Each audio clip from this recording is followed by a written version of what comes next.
Magandang hapon po sa ating lahat. Maligayang araw ng mga kababaihang may kapansanan sapagkat last Monday po ay celebration nga po ng mga women with disabilities. At ang Presidential Proclamation number 227, 1998 ang nagdideklara sa paggunita sa buwan ng Marso bilang National Women's Month. Ang NCDA ay may Proclamation 744 din, series of 2004 na nagtakda ng women with disabilities tuwing huling Lunes ng Marso. So samahan niyo po kaming sa araw na ito upang kilalanin ang isang babaeng nagpakita ng talino, lakas at pagsuporta sa pagtataguyod ng mga karapatan ng mga may kapansanan. So magandang hapon po. Ako po ang inyong host for today, Jennifer Garcia, at kasama ko po bilang co-host ang ating pong napakagaling na si Doc Gina Manalaysay at ang Diyosa ng Kagandahan, Miss Janine Crozet. Good afternoon, guys. Ayan, Wow. bati naman po tayo. Yes, magandang hapon po mga ka-inklinasyon. Kumusta Pangiti po? mo talaga ako doon Siyempre naman. Kumusta po? Kumusta, Doc Gina, ang aking mga fellow empowered women with disabilities and Miss Janet? Janine. Good afternoon. Babati muna po ako sa inyong lahat. Magandang hapon po sa mga kababaihang may kapansanan. Bumabati po ang inyong lingkod representing WNIDER organization ng Happy Women with Disabilities Month po. Thank you po, Miss Jan, sa maganda at napakakataba ng pusong pagpapakilala. Ako rin, Miss Jennifer. Baka pwede rin sumali. Babati rin ako sa mga kababaihan ng Happy Women's Month. Salamat po sa inyong salamat sa inyong pag-aalaga sa inyong DJ Ronnie. Thank you po. Andito lang po ako. Yan, maraming salamat DJ Ron sa iyong pag-giveaway sa amin ng mga women with disabilities ng inklinasyon sa araw na ito, ano? Special episode ito. Ayan, thank you so much. And of course, binabati din namin ang aming pong mga kasamahan sa inklinasyon sa core. Ma'am Celia, si Sir Ranil, si Miss Mitch. Yan, Ma'am Mitch, get well soon. And of course, get well soon, Miss. Opo, and ang iba pa po nating kasamahan. Of course, kasama din natin sa araw na ito si Teacher Aisel, ang ating pong sign language interpreter. We also have our technical staff, si JM, and our intern, si James. And of course, hindi mawawala po ang ating pong napakagaling na director, Ma'am Ina. So good afternoon po sa inyong lahat. So alam ko po, abang na po kayo kung sino po ba yung ating pong special guest. Hindi special kundi alay po natin siya sa pagdating po sa disability concerns. Ano po? So wag na po nating patagalin. Doc Gina, pwede pong pakilala po ang ating guest. Yes, magandang hapon po ulit. Ang ating guest po ay naging Assistant Secretary of the Operation Group of the Department of Social Welfare and Development, or DSWD. She worked with non-government organization, the Consuelo Foundation in Calauan Resettlement Project, and the Community and Family Services International Urban Refugee Project. Oo nga, parang nabanggit niya po ito sa Senate. And then she is a registered social worker and registered nurse. Masipag din po. Took Masters of Science in Social Work with specialization in Supervision and Administration. Yung pong ating guest ay nakasama po natin sa second TWG or Technical Working Group meeting sa Senate nga po, tackling the Senate Bill 311, 1010, 1764, and 1433. It is my privilege and honor na ipakilala po sa inyo si Executive Director, Ma'am Glenda Relova. Magandang hapon po. Magandang hapon po sa inyong lahat. At maraming salamat po sa pag-iimbita sa akin dito po sa forum na ito sa Inklinasyon. Magandang hapon po.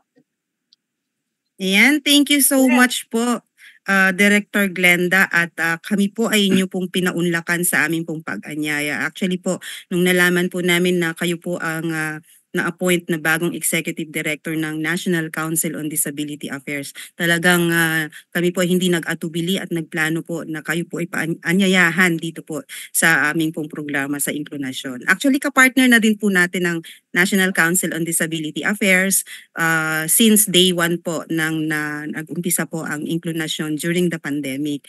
Kayo po, ang inyo pong ahensya ay talaga pong alay na po namin sa pagpo-promote po ng karapatan ng mga may kapansanan. So, Director Glenda, meron po kaming mga katanungan kasi po alam ko po ng ating pong mga audience ngayon ay inaabangan din po talaga yung inyo pong mga ibabahagi sa amin na magagandang balita at mga information na rin po patungkol po sa inyo po nang lubos din namin po kayong makilala.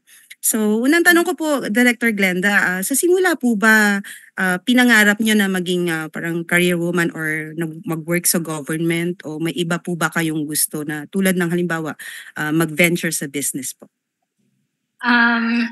Siguro po umpisa natin nung bata pa ako, no? Nung bata po ako, gusto ko pong maging scientist. So, favorite subject ko po kasi yung science.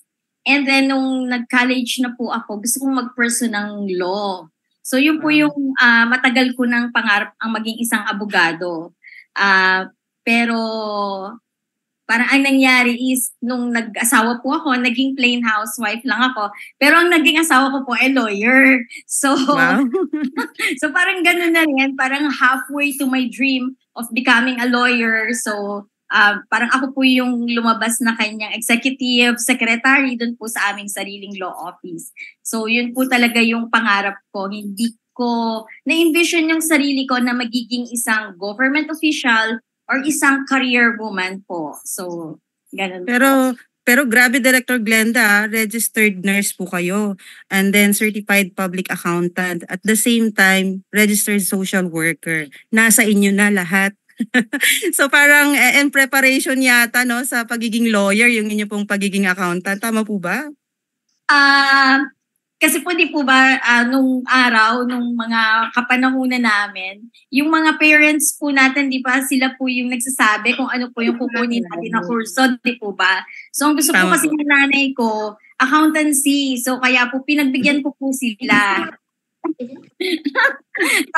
Tapos yung asawa ko naman po, gusto po akong mag-doktor. So, ang sabi niya, sige mag-nursing ka muna, then ituloy mo yung ano. So, parang pinagbigyan ko po sila lahat. Kaya po dumami yung course ko. Pero I think Doc Gina no parang yung lahat ng courses at mga ipinasa na mga professional yung courses ni director ay leading talaga din sa pagiging advocate niya sa mga person with disability, di ba Doc Gina? Yes, my dear. So, bukod po dun sa ito pong kailan po kaya nagsimulang ma-join po sa government, sa DSWD in particular? Nagsimula po ako sa DSWD 2008 pa po. So, sa province of Laguna. So, ang item ko po doon is public health nurse. So, ako po yung nagmamanage ng medical management ng mga centers po ng DSWD ng province of Laguna. So, I started with crisis Center for Women and Children. And then, nagra-graduate po ako sa Rehabilitation Center. And then, nung na-establish po namin yung Bahay Pag-asa, so sa juvenile justice po. So, nagdire-diretso na po yun. And in between that, yun pong mga engagement ko naman po sa international organizations. Wow, grabe no? As in, ang dami. So, may follow-up question ka ba, Doc Gina? Wala na muna. Sige. Okay. Dun sa introduction sa inyo kanina, Director, parang napansin ko po na nag-involve din kayo sa mga non-government organization. So, I think si Janine kasi from NGO si Janine. So, Janine, may question ka ba kay ma'am about yung kanyang experience dun sa organization? Opo. Direk, tanong ko lang po kasi di ba nabanggit niyo na rin kanina na involved po kayo sa international non-government organization. So, pwede niyo po bang i-share sa amin kung ano pong international non-government organization po yun and ano po yung experiences niyo po doon working with them po? Thank you, Janine. Ang first international organization ko po is the Community Family Service International. So ito po yung tripartite agreement po ng government ng Philippines. Bilang signatory po tayo ng UN Convention 1951 and 1954. Ito po yung para sa refugees and asylum seekers and persons of concerns and stateless. So sila po yung international organization na kapartner po ng Department of Justice. So UNHCR, CFSI, and DOJ, sila po yung nagpo-provide ng services para po sa mga refugees natin na international. Yun pong mga refugees na saglit lang dito sa Philippines through yung tinatawag nating emergency transfer mechanism, tsaka po yung mga nire-recognize ng DOJ. So ang CFSI po, ako po yung parang nag-manage ng buong project na yon. And kami po yung nagbibigay ng case management sa lahat ng refugees dito sa Philippines. And second naman po is Consuelo Foundation. It's more of a community organizing po. Gaano po kayo katagal sa organization, Director Relova? Dito po sa CFSI, 1 year lang po. Dito po sa Consuelo Foundation, 1.5 year po. Kasi yung sa Consuelo po is natapos na po namin yung project. So it's more of a holistic management. We manage initially children lang. It's all about child protection. Kasi kung ma-recall nyo sometime in 2014, medyo tumaas yung cases ng rape, abuse, and sexual exploitation somewhere dito sa Laguna. So we deemed it proper to establish parang isang center po doon na ina-address ito. Pero you can't hit kasi yung child protection na solely lang ito eh. Kasi meron pang ibang roots ito eh. Kung bakit nagsisimula itong abuse sa children, because they are being neglected. Kasi hindi nagkakaroon ng economic opportunity ang family doon. So they went out of the community, napabayaan si bata. So you have to address everything. Yung pinaka-mabuti niya. Opo. So most likely, Director, naka-encounter na rin kayo ng mga cases ng mga children with disabilities that time. Ano po? Ang na-encounter ko pong prominent doon is since nga po may mga trauma, yung mga physical disabilities po hindi common. Parang wala po masyado dun sa community na yon. Pero yun pong dinaranas po nila na psychological. So yun po yung probably magli-lead into further permanent mental disability. So yun po, na-arrest po natin kaagad yon through counseling and referrals po. So yun po yung ginawa natin noon. Wow. Very passionate din pala talaga kayo sa mga children. Nandun talaga yung heart ninyo. Doon po kayo nagsimula din sa organization. So, paano po yung transition niyo, ma'am, paano kayo biglang napunta sa government po? Pwede pong ma-share po ninyo, ma'am? Parang po ito parang milagro lang po na I was very very close to one of the previous secretary po ng DSWD, which is former Secretary Lina Laigo. So, yun po kasing project ko with Consuelo, it was with her kasi partner po ng Consuelo ang Philippine Women's University. So, yung po parang isang foundation doon sa loob ng PWU, which is headed by then Secretary Laigo. Kami po yung mag-partner doon. So, parang sabi niya sa akin, siguro it's better for you to apply sa government kasi sayang naman yung mga knowledge mo, because then I was doing modules po for the community, for yung mga barangay volunteer tanod, for children, and then for parents. So sabi, baka daw po maging useful yung knowledge ko sa Pantawid. So in-apply po niya ako dun sa Pantawid. So kaya po ako napunta sa DSWD. Wow. Ayun pala yung naging story. At least now we know yung naging experience ni Director Relova from organizations to the government. Doc Gina, Miss Janine, may question ba kayo kay ma'am? Yeah, after ko siguro si Papa Ronel or si Caronel ang susunod. May lang po ako kasi nung nasa Senado nga tayo, talagang isiningit nyo sa ating chairpersons noon yung about the refugee na may kapansanan din po ba sila?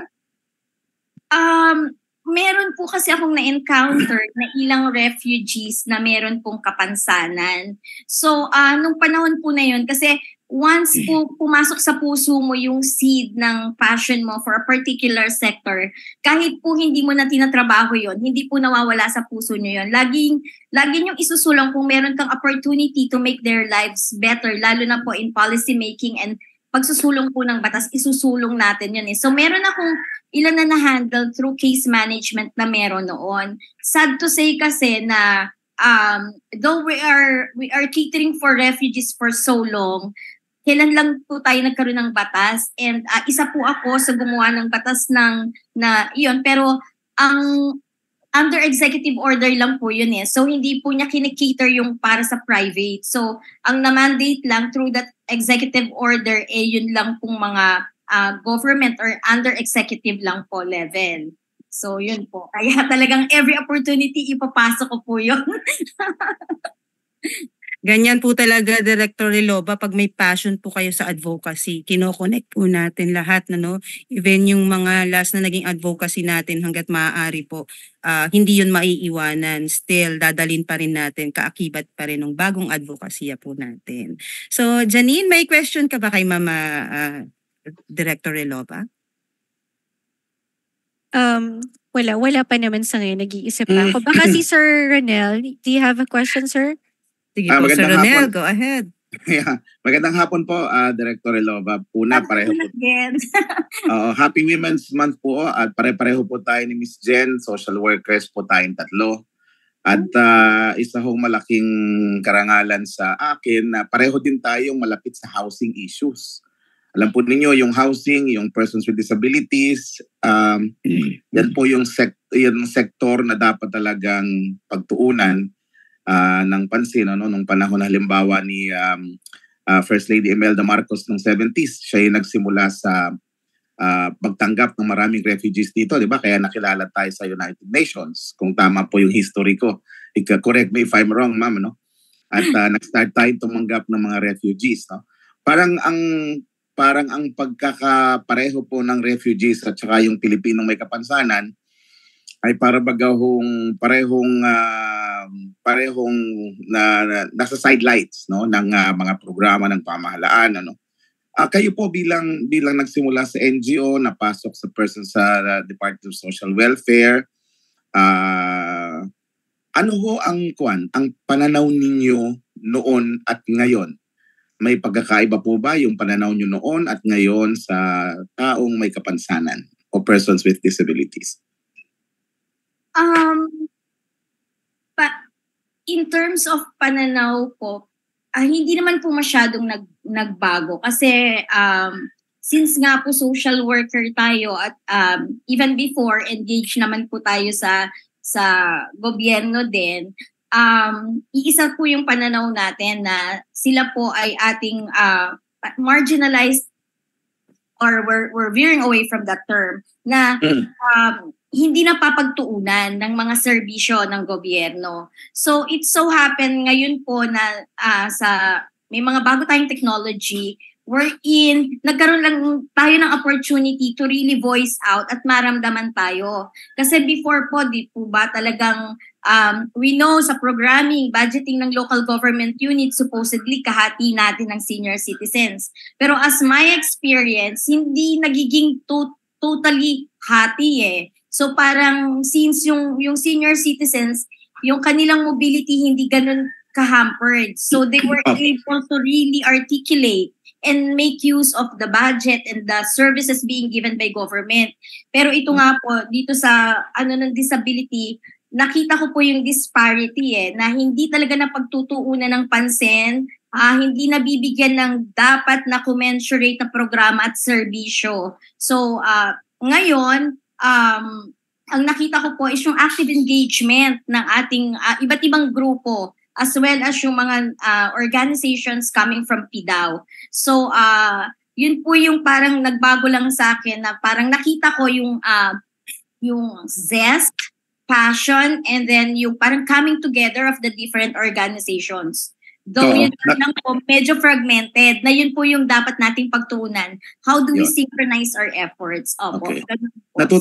Natutuwa po kami ni Miss Jen dahil sa yun po ang naging panimula ng inyong pananaw na sa local government ay talagang medyo may disparity, ano? Merong medyo hindi masyadong pantay yung serbisyo na kukuha ng senior citizen at saka ng persons with disabilities. At yun ho ba, Ikwan, kumbaga po kasi kayo nando sa National Council on Disability Affairs na kumbaga parang for the past 40 years, ay hinahanapan po ng sektor ng mas madiin na involvement po sa pamahalaan upang may paliwanag po sa pamahalaan na ang sektor ng may kapansanan para maging tunay na kasali sa takbo ng lipunan ay kailangang mamuhunan ang pamahalaan. Pareho po ba tayo ng pananaw doon, Director Rilova? Tama po yan, sir. Totoo po na dapat po talaga magkaroon ng investment, hindi lang po ang national government. Most important po dito is yung investment coming from the local government units. So, Yes. Ang nakikita ko lang po kasing nangyayari ngayon is yung po kasing programs which came from the national government before, hindi siya concrete. So parang hindi masyadong na-guidan ang local government unit. Ano ba yung kinakailangan namin? Kasi parang nawala yung guidance from the national government. So yun po yung dapat na pinagtutuunan natin. So there must be a guidance or a concrete macro plan kung saan din naman po ibabase ng local government units yung micro plan nila. Kasi at the level of the national, it's policy making, it's law setting, and ensuring that all systems of the NCDA of the government are working for the PWD sectors.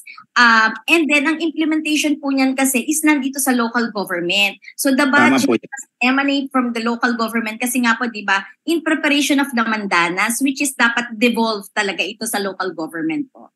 Tama po yan, Director. However, if I may, Ms. Jen, Director Rilova, even before the mandanas government, ako po ay nasa local government, Your Honor, Director, since 2001. Ano po? So ako rin po ay seso na din, awa ng Panginoon. Congratulations po. Ako raw po yung unang bulag sa Asia daw, sabi ng seso na nakakuha ng ganyan. No? Modesty aside, kaya ko lang po sinasabi, Director, kasi parang pareho po kita na matagal na sa gobyerno. Ang aking pong obserbasyon ay dalawang bagay, kung papayag kayo. Una po ay nasa local government ang trabaho, ala naman ng pondo noon before the mandanas. No? But ngayon meron ng pondo. Kaya lang po, gayon pa rin, ganun pa rin po yung excuse ng ating local government, walang pondo. Diba? Sabi ko nga po, Director, ano ba yan? Nung panahon ni Marcos Sr., $24 billion lang ang utang ng Pilipinas, wala pa raw pondo para sa may kapatid. Sige, subukan natin next year. Yun po ang kadalasang maririnig natin sa mga local government. Parang ganun din yata sa national government. Subukan natin next year. Tapos pagdating ng susunod na taon, ala pa rin pondo.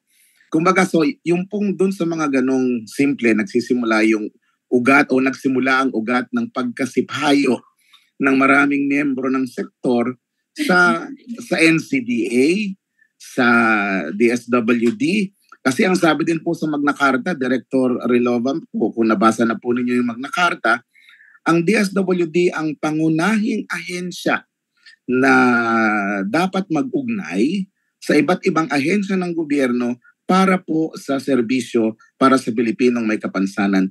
Ano po ang inyong balak sa ganitong direksyon para maramdaman naman po ng ating sektor na papunta ho tayo sa ganoong direksyon? Una, paano po ninyo na-i-envision na isaayos ang mga lapses ng NCDA sa mga nakaraang mga taon at paano po, alam ko po at may pananampalataya kami sa inyo, paano nyo po ito pag-iigihin at pag-uugnay-ugnayan para ang NCDA ay halimbawa po kasi Director, to be concrete, yung pinag-uusapan kahapon sa committee o subcommittee on labor, yun ho'y pinag-uusapan pa namin since 2020. Yung pa rin ho, hanggang doon pa rin tayo. Pero alam po namin nandyan na kayo at malawak ang inyong pananaw.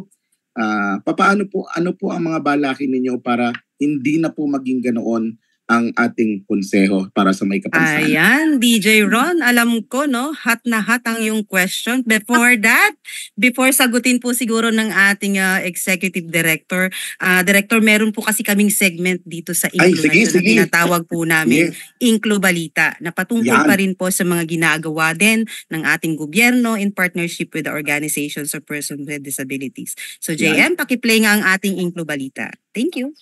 Thank you, Director.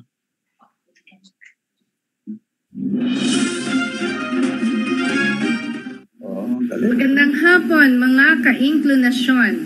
Nandito po tayo sa Design Validation Workshop para sa Children's Health, Education, and Resources for Inclusion, Support and Hope.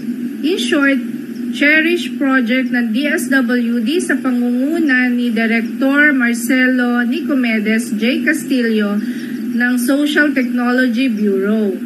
Ito ay dinaluhan ng mga parents of children with disabilities, PDAWHED galing sa 3 pilot local government units tulad ng Puerto Princesa, San Jose Antique at isa sa Region 11. Siyempre, may representative din mula sa hanay ng Organizations of Persons with Disabilities na si Mr. Abner Manlapas, at meron din representative from Autism Society of the Philippines.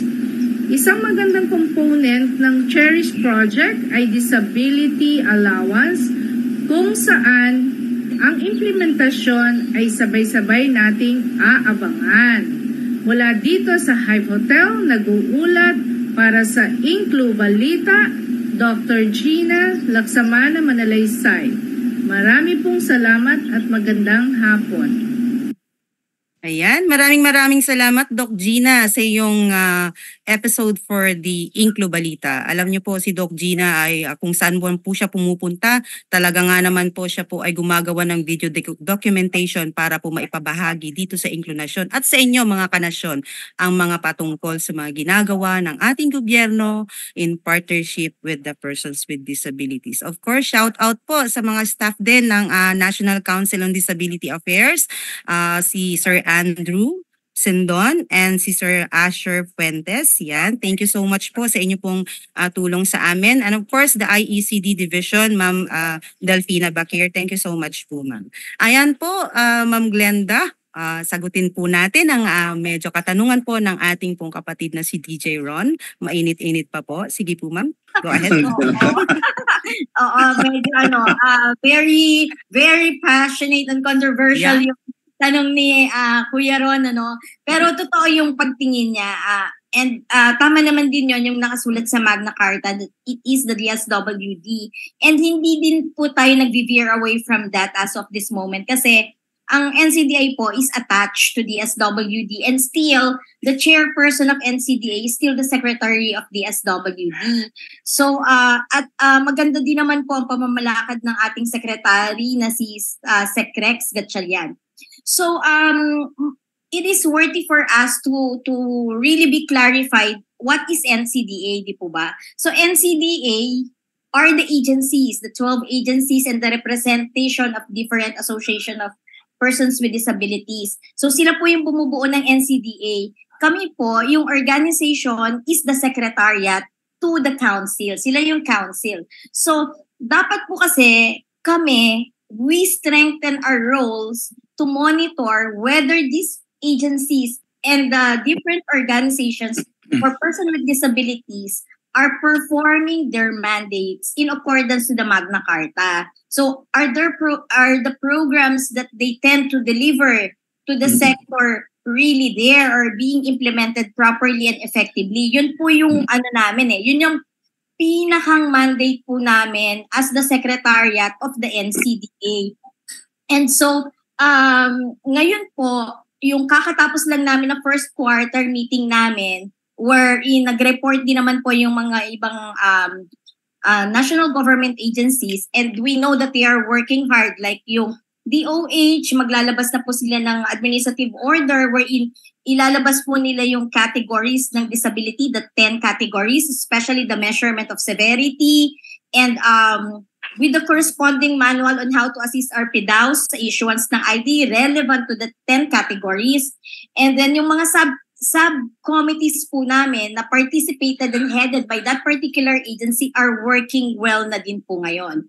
So kami po ngayon bilang head nga po ng Secretariat ng NCDA, i-ensure po namin na we will work closely with them and then push them really to do their mandate. Pero kami naman po dito, as NCDA, meron din po kasi kaming mga ilang ad hoc na programs na ibinigay din na line item, like nagkaroon po tayo ng auxiliary services or augmentation. So yun po, kahit papano nakakapagbigay po tayo or nagkaroon na rin tayo ng implementation at the level of the Secretariat ng NCDA. Siguro po, narinig ni Ma'am Gina during the TWG meeting na nag-manifest kami na sana mas strengthen yon kasi ang nakikita namin, yung mga kasamahan po natin sa sector, sa amin po nagpupunta pag may pangangailangan sila.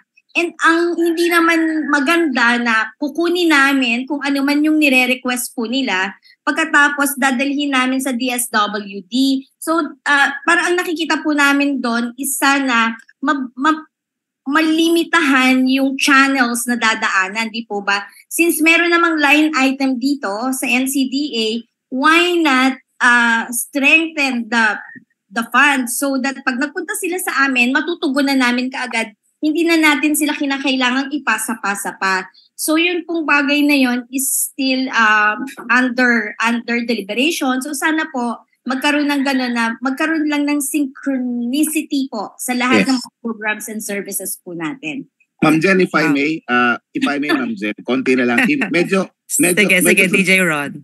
Sundutin ko lang ho yun, Director, na Secretariat tayo. Ano po? Opo. Sa karaniwang setup po, ma'am, halimbawa, sinasabi ng DepEd, kaya walang libro ang mga bulag na nag-aaral sa mga eskwela natin kasi failure of bidding. Pag sinabi yung failure of bidding sa gobyerno, ay hindi ginagawa ng originating office o yung pinagmulang opisina yung kanilang tungkulin, kaya nagkakaroon ng failure of bidding. Di po ba? So in that sense po ay medyo may kaunting problema yung management. Sa NCDA naman po, sabi ko nga sa inyo, yung pinag-usapan ho namin kahapon, 2020 pa yun.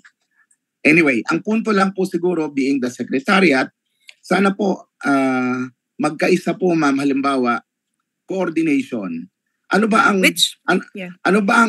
indicator ng natin para sabihin natin na siya ay successful, yung kumbaga yung ganong aspeto, ano po. Kumbaga parang I think DJ Ron, yung naiisip na strategy ni Director Reloba kanina, yung shinare niya, yung synchronization.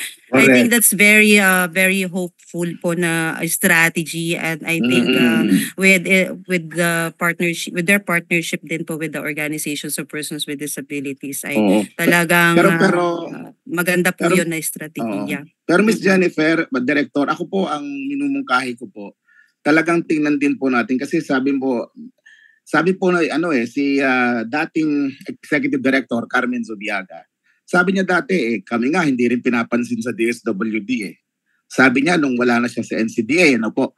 Siguro may kaunting katotohanan po yung kasi may mga programa po halimbawa yung DSWD na hindi po isinangguni sa NCDA bago nabuo. Halimbawa yung Care Able na programa. Hindi po yan sinangguni sa NCDA, ibinigay na lang po sa NCDA nung tapos na yung programa. Pero yung pagdidesign ng programa, hindi ho isinasali NCDA. Di lalo na po sa ibaba. Pero yan po that is the number one, di po ba, tayo mga social workers. Ang ating konsepto ay sa simula pa lang, isasali na po natin ang ating ipaglilingkuran. Yung di ba? Gaganon po. Ang tawag ho yata doon ngayon co-design principle. Yung po ba ay isasagawa po ng inyong liderato, Director? Opo, Kuya Ron. Actually po, ngayon, kuya na lang po. Ngayon po, nakita ko po din kasi na parang kinakailangan talaga na whatever po yung mga ginagawa ng bawat national government agencies which are part of the council, dapat po meron tayong strategic plan.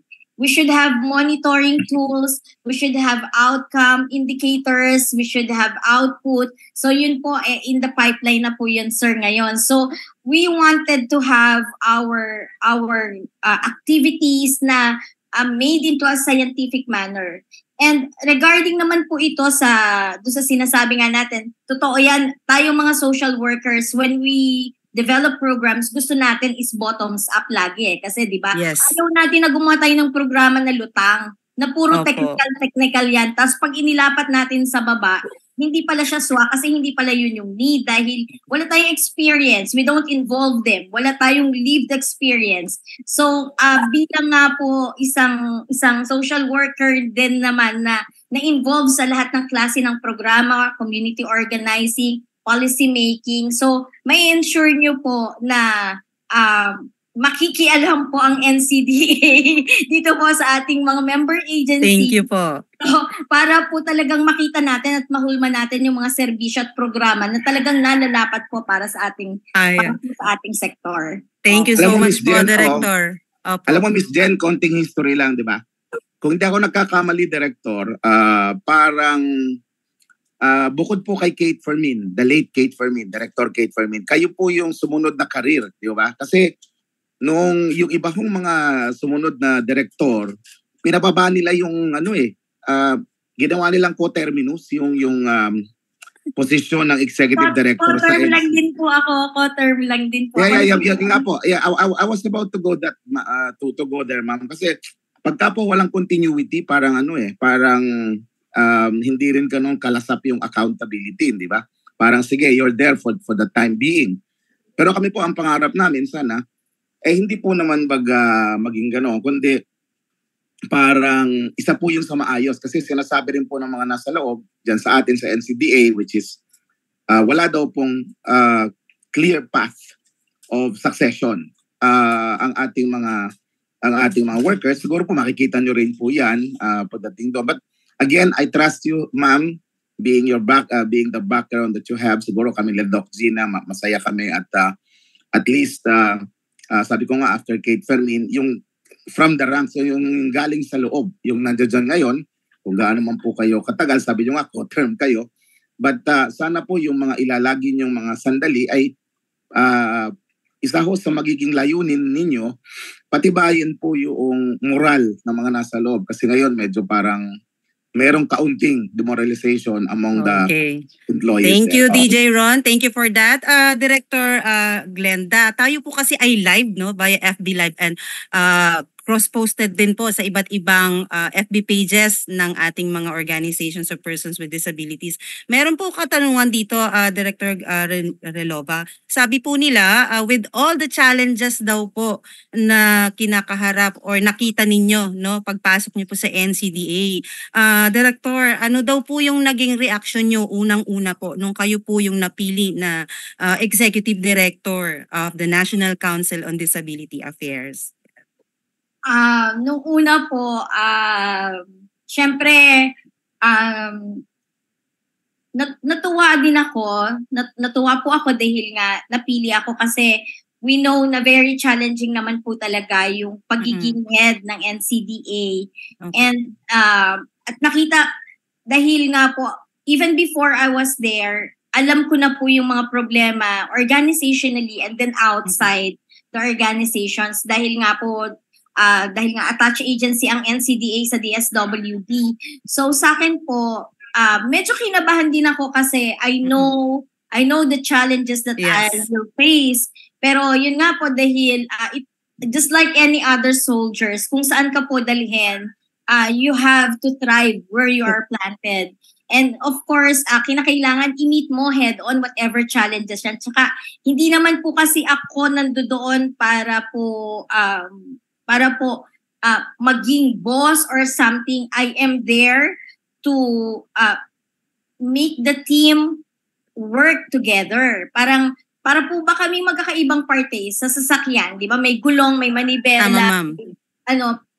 No matter how big or small your parties, iisa lang po kaming entity. So, kinakailangan po as head po ng NCDA, I have to ensure that all parts are working para po makatuloy po kami, makabiyahe po kami kung saan po man namin gustong dalhin ang ahensya, di po ba? So, Po. yun po yung at yun din po yung inimpress ko sa ating mga kasamahan sa NCDA na kinakailangan lang po talaga namin na maging open, yung communication is open, and ito po ay trabaho at hindi po namin dapat isipin na nandito kami because we are paid for what we are doing. We are there because we need to serve the sector that we pledge to serve. So, yun po yun. Kaya po, I believe naman po ngayon, lahat-lahat naman po kami nagtatrabaho towards a common goal, which is to serve the persons with disabilities. At kitang-kita din naman talaga, Director, isang buwan pa lang po kayo mahigit. Pero grabe DJ Ron, kasi ang pinapakita sa slide ngayon ay yung mga activities ng NCDA since maupo po ang ating Executive Director na si Ma'am Glenda Relova. So can you tell us more about these activities, ma'am?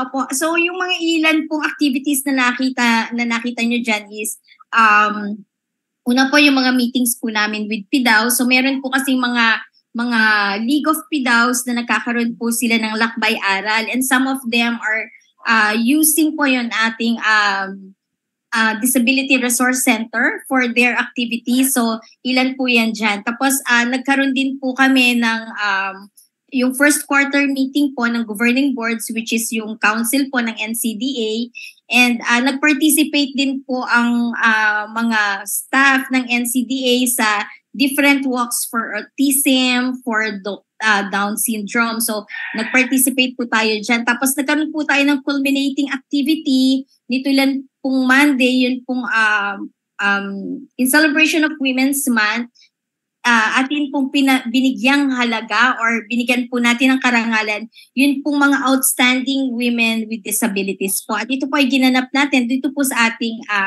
mother agency, which is the DSWD po. Ayan po. Yan. Isa sa narinig ko rin po na inyong nagawa na po ay yung parang consultations with the PIDAWs din po. So, meron po ba kayo, during your conversation, may nakita po ba kayo na bigyang priority po yung mga issues and concerns na nire-raise po nila? So, paano po ninyo ito pinaplano na ma-address or ma-resolve po? Madaming concerns ang PIDAW because hindi kasi lahat ng mga PIDAW natin naka-separate na from the Office of the Municipal Social Welfare o City Social Welfare and Development.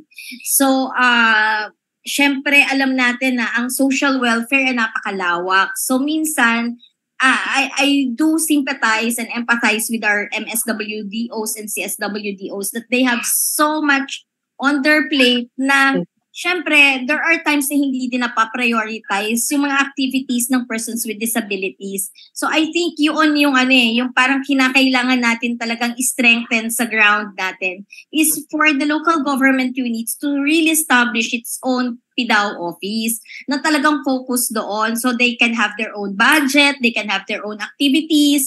So yun po kasi yun kasi minsan parang nagiging ad hoc lang po ba. So kaya po kasi parang 400 plus lang po, if I can recall correctly, yung separate na PIDAW office out of the 1,621 po na mga PIDAWs natin. So meaning the rest are still merged with the MSWDO. So yun po yung kinakailangan natin na sana magkaroon tayo ng local presence on the ground. So yun po, ma'am.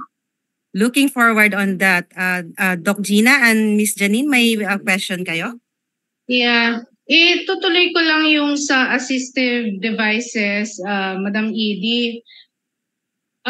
Paano po natin magagawa o masisigurado na ito po ay appropriate? Kasi di po ba, for the past, puro example, yung sa wheelchair ay ang binibigay natin, transfer wheelchair lang. How can we be sure that they are appropriate? And maski po sa mga blind or yung lalo na po naririnig ko ngayon yung mga hearing aids na parang binili lang and then not really suited for the user. Please. Thank you, Ma'am Gina. Remember po nung nagkaroon tayo ng pagdinig dito po sa technical working group natin. Yes. Diba? So we stress that those assistive and auxiliary services to be given, talagang ilagay nila yung term sa batas na appropriate. Yes. Kasi nga po minsan in terms of the procurement, syempre minsan pagka ang assistive device ay nagmumula sa LGU, they have to do their own procurements. Pagka sa national government, they have to do their own procurement. I guess these things should be tackled during the subcommittee on health, wherein the DOH should release what should be termed as appropriate, di po ba? So para yun po yung magiging guidance. So and then we will issue an administrative order, the NCDA, at ito po yung together with the DILG, at ito po yung ibibigay nating guidance sa mga local government units and other entities perhaps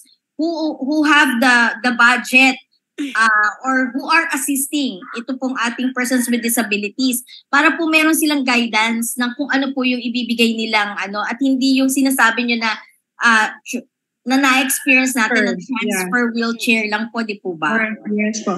Hindi ma'am, siguro we don't expect you to know everything in a span of 1 month. So meron na pong ibinaba ang DSWD guidelines for assistive devices. I haven't read them also kasi super haba. So we can share it with you, ma'am. May guidelines na po talaga na hindi ho natutupad yun yung natin, yun yung concern na hindi nga siya napapatupad. Sana po this time around is yun na nga, para hindi naman po masayang yung mga, di po ba, the pera that the government is using for those or for that. Or baka hindi din siya widely disseminated, so kaya hindi din naman po guided ang mga entities to really do the proper procurement of appropriate device. Yes, ma'am. Miss Janine? Yeah. Tatanong ko lang po si Direk po, since 1 month na po kayo nasa National Council on Disability Affairs. Nakita niyo na po yung mga concerns and issues po ng disability sector. So, for the span of 1 month po ba, ma'am, have you ever thought of 3 na lang muna po ang hihingi namin sa inyo, na 3 priorities that you would like to implement po sa National Council on Disability Affairs to make it asynchronized, just like what you said, kasi po very, very broad po yung na yun yung idea po na yun na you're going to synchronize the sector or the council. So, paano nyo po kaya gagawin yun, Direk? And what are the 3 top priorities that you would like to do sa National Council on Disability Affairs while you're still in the position po? Opo. Siguro po, unang-una is to strengthen the secretariat function po ng NCDA. So, yun po yung number 1 kasi we really need to perform our basic or primary mandate, which is to ensure that all agencies are working towards the common good of the persons with disabilities. Number 2 po is yung organizational or yung housekeeping. So katulad ng sabi kanina ni Sir Ron, yung NCDA is a 40-year-old organization. So ito po kasi is hindi na siya responsive. Hindi na siya responsive sa demands ng sector, and understaffed po kami, and the way that NCDA was structured now, hindi po yun yung parang effective structure wherein we can monitor everything. Kasi when we say program, there should be programs, di po ba? When you say monitoring, there should be a monitoring arm. Pero currently po, 4 lang po yung RPC namin na nag-go around po dito sa ating, sa buong 16 regions that we have. So, and another thing po is yung pong pagkakaroon din po ng NCDA. Number 3 is ang pagkakaroon po ng NCDA ng database. Like the real profile ng sector po natin. Kasi currently, what the NCDA has now is yung ina-upload po sa atin ng PDAW. Tapos, naka-mirror po yung sa DOH. So, ang nangyayari po kasi, when you say mirror, you can only get the numbers. Pero wala po kaming access, like we cannot data mine. Kung ano ba talaga yung totoong kabuuan or picture ng halimbawa, persons with disability ng Quezon City, nasaan sila, ilan sila, ano yung level of severity nila, wala po yon. So, we need to have, the NCDA need to have a robust database kasi ito po yung magiging guide namin sa development ng policies at pagsulong po natin ng amendments kung ano man pong batas. So yun po yung top 3 priority ko. Tapos siguro po yung dagdagan ko na rin, pang-apat po is yung close coordination with all associations po. Kinakailangan po na lagi po constant po yung communication para po marinig po natin lahat ng issues at yung inclusivity po. Kasi, di po ba, meron tayong 10 categories but there are some of them which are not really heard. So, hindi well represented po, direct. So, when we say inclusive, so kinakailangan po lahat po sila, and I already talked with Attorney Rhea, which is the head of the programs, on how to deal with that po. Actually po, lahat po yan is naka-pattern na po, and we're talking with people and organization, yung pong iba na makakatulong po sa atin para ma-realize po natin itong 4 top priorities po natin na ito. Yes. Miss Jen, can I? Yes, please. Isa lang. Gusto ko lang tanongin si Edie. Hindi pa ba kayo na-overwhelmed or how overwhelming it is? 1 month pa lang ngayon nga diba? Pero medyo po na-overwhelmed pero nandyan naman po yung ating mga kasamahan sa NCDA, and I am very, very grateful for them. They are really industrious people po. Kung makikita lang po talaga natin sila na ang aga po namin pumasok, bago po mag-7, nandun na kami. And after 7 po, nandun pa rin po kami. And totoo parang po yun. hindi po nila iniisip yung yung parang, yung over ng time. So wala po silang ganon. Kaya nakikita ko po, and they are very much open to reforms and innovations. Yun po yung unang ko. Kaya nga po when we were having the budget planning, and I said that these 30 particular things ang gusto kong makitang ma-prioritize sa development ng budget for 2025, I thought madedepress sila. Baka kasi sabihin nila na ang dami naman ng sinusulong ni Edie. Pero when they heard it, they're very enthusiastic. Tapos sino po ba naman ang hindi gaganahan sa makakita ka ng ganong klase ng team na tao na instead of them like shying away from the work, talagang head-on na pumapalakpak pa po sila. Kaya po, natutuwa po ako dito sa aking napuntahan na ahensya. Yeah. Opo, naging part din ako, ED, ng National Council on Disability Affairs. And ako po magpapatunay na the people, the staff behind the NCDA are very warm, very welcoming. And very industrious. Grabe po yung work ethic. Magagaling po sila, very innovative po. So, kudos, lalo ngayon na nandyan na po kayo, ED. I'm sure mas mai-inspire pa po sila to work for the persons with disabilities. Yan, thank you po dun sa 4 na priorities na shinare po ninyo, no? At we're very glad na narinig po namin yung inclusivity. Yan, yung consultation with the OPDs, Organizations of Persons with Disabilities. Kasi sabi nga po nila, nothing about us without us. So pagpaplano, implementation, and monitoring and evaluation po, dapat po talaga ay kasama po natin ang ating mga persons with disabilities. Ayan, may isa pa pong katanungan, Director. Sana po hindi po kayo na-overwhelm sa aming pong mga questions sa inyo po. Meron pong isang katanungan dito, particularly po related sa sports. Basahin ko lang po. Ayan, sabi po dito, Director Renova, recently po, nagpulong kayo sa Philippine Sports Commission. Ano po yung vital role ng sports at physical activity sa ating sector? Yan. Thank you po sa question na yan. Opo. Ang Philippine Sports Commission po ay nakipag-usap po sa atin doon sa opisina. And then, they proposed, I think this was before pa po na dumating ako, na Opo. there were talks about creating a subcommittee on amateur sports. So ito naman din po is in compliance din naman po sa ating UNCRPD, di po ba, na kinakailangan actively involved din po naman ang persons with disabilities na matap din po yung kanilang prowess about sports, whatever kind it is. So nagkaroon po kami ng pag-uusap, and then nagpalitan po kami ng correspondence, and then we came up with the MOA. And then during the last the first quarter meeting po, we proposed it to the council at very enthusiastic naman po sila, and finally na-approve po na magkakaroon na po tayo ng subcommittee on amateur sports, which will be headed by the Philippine Sports Commission.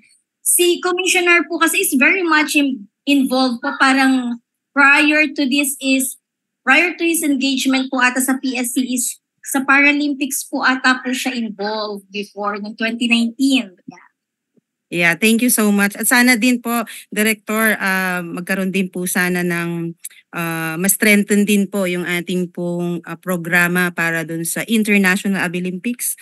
Meron po kasi yan. Naging part din ako, naging Abilimpian din po ako ng 2016. Nag-compete po tayo sa France. So magandang opportunity po yun. And we salute din po yung inyo pong programa, no? Yung inyo pong Global IT Challenge. So I've heard na this will be held in the Philippines at host po ang NCDA this year, ang Philippines this year. So kayo po yung in charge doon, yung Global IT Challenge. Yan. So congratulations po kasi napaka-innovative po ng event na iyon. And proud po kami dito sa Pangasinan kasi sasali po kami sa National IT Challenge. Ayan.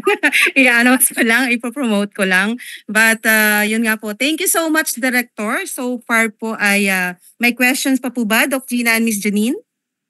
Marami pa sana, kaya lang wala na tayong oras. Yeah. So time check po tayo, no? Yeah, ang dami talagang dapat pag-usapan sa sektor, ano. Isa na lang siguro, familiar na po ba tayo dun sa Cherish project ng DSWD or hindi pa po ito ibinababa? Siya po, ang isa pong component is yung giving disability allowance for children with disability. Opo.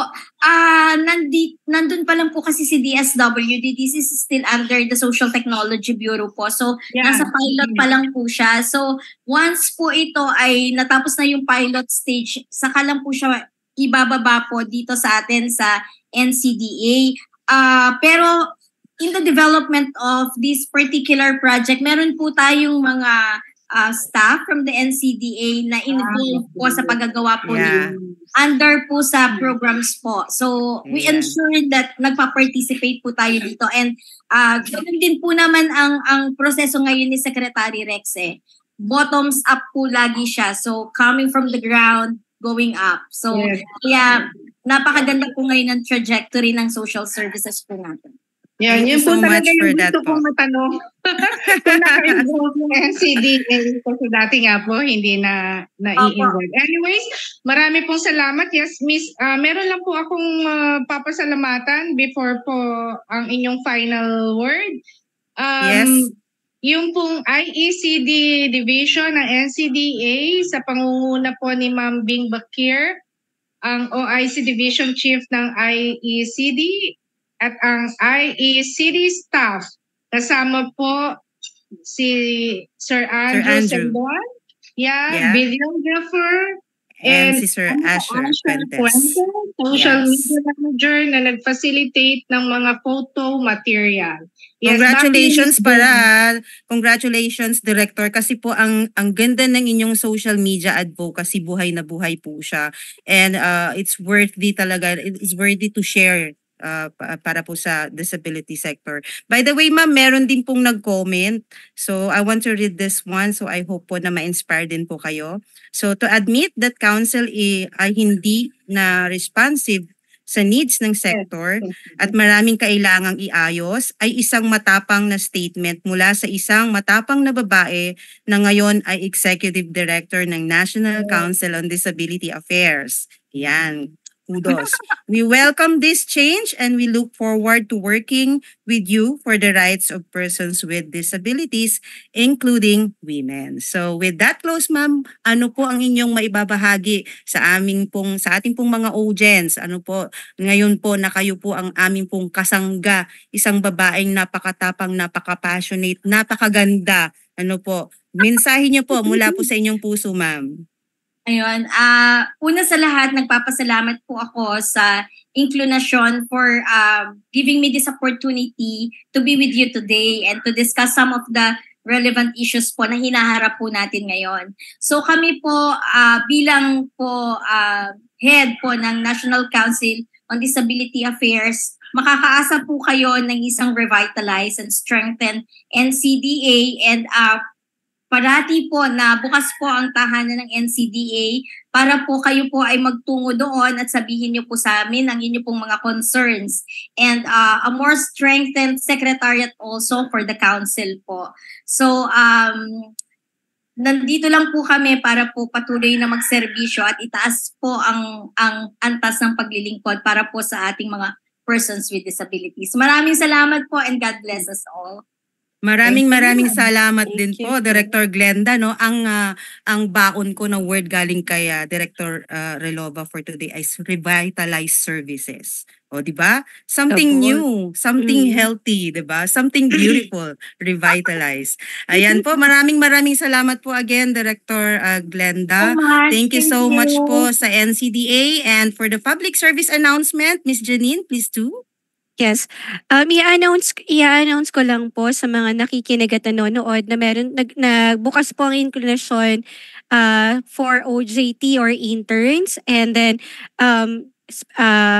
para rin po sa application nyo po, you could send your application to Inclination Gmail account. It's inclination@gmail.com. Tumatanggap din kami ng sponsorship sa mga gusto pong mag-sponsors para po mas mapalawig pa rin po namin yung aming pong programa at mas marami pa pong makapakinig at matulungan ng programang pong ito ng Inclination. Miss Jen, Doc Jean. Thank you. Thank you so much po. And of course, thank you din po sa ating pong mga sponsors. JM, pakiplay. We would like to thank our sponsors and partners, CBM Global Disability Inclusion, Philippine Coalition United Nations Conventions on the Rights of Persons with Disabilities or PCUNCRPD, ENET Philippines, Norfield Foundation, CISO, Philippine Partnership on Children with Disabilities or PPCWD, Liliane Funds, Deafblind Support Philippines or DBSP, Philippine Chamber of Massage Industries for the Visually Impaired or PCMIVI, Provincial Government of Batangas, PIDAO Pangasinan, Regional Associations of Women with Disability or RAWWD Region 1, Mabini Movement, and of course, the ASEAN Enabling Master Plan 2025 Coalition. Thank you. Yeah, Miss Jen, si DJ Ron, pasalamatan natin. Thank you. Maraming salamat po sa inyong lahat. Of course, DJ Ron, thank you so much for your presence today and all your thoughts and questions. And maraming salamat sa pagtulong sa amin para po ma-conduct natin itong episode for today. And of course, thank you so much po sa inyong lahat na nanood po sa ating episode today. We look forward po na kayo po ay makapiling at makasama po muli namin next week. Ang ating pong episode next week, JM, paki-flash. Ayan, ang ating pong episode next week would be of course, this is all about disability issues pa rin po. Kaabang-abang din po ito and I hope na makasama po namin kayo. And message ko din po, thank you for the opportunity na maging host for this episode. Maraming salamat as a women with disability po. Ako rin po ay magbabahagi ng maikling mensahe po para po sa inyo. Bilang isang kababaihang may kapansanan, alam ko po na isang challenge po ito para sa atin, pero siguro po gamitin po natin ito bilang inspirasyon para tayo po ay magkaroon ng determination at magpatuloy at ipakita natin ang giting ng ating mga kakayahan. Sa ganon, maiba yung pananaw at pagtingin po nila sa atin. Itanghal natin ang ating pagkakaiba, ipagdiwang ng ang bawat tagumpay at patuloy na magningning sa ating kakayahan ayon na rin po sa kalooban ng Diyos. With that po, again, thank you NCDA, thank you Director Relova, thank you sa lahat po ng core members ng Inclunasyon, and of course the organizations of persons with disabilities. Special mention po ang ating pong kapatid na si Sir Art Letim. Sir Art, yan. Pasensya ka na, hindi kita nabanggit kanina. But then, we miss you. I hope to see you soon. And yun po. Congratulations to all. Again, maraming salamat po. Diyos ti Agnina, agyaman kami apo. Maraming salamat po at magandang hapon.